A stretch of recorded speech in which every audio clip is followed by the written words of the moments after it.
Online games ఆడేవారికి alert.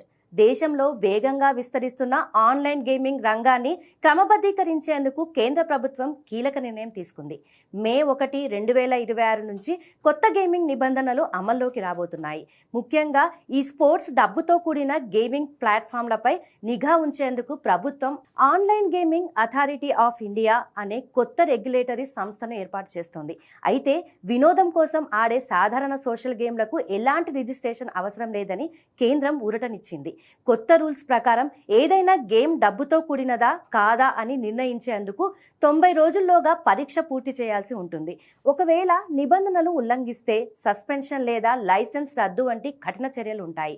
వినియోగదారుల data భద్రత, ఫిర్యాదుల పరిష్కారంపై గేమింగ్ కంపెనీలే పూర్తి బాధ్యత వహించాలి. గతంలో 5 ఏళ్లుగా ఉన్న రిజిస్ట్రేషన్ గడువును ఇప్పుడు 10 ఏళ్లకు పెంచడం విశేషం.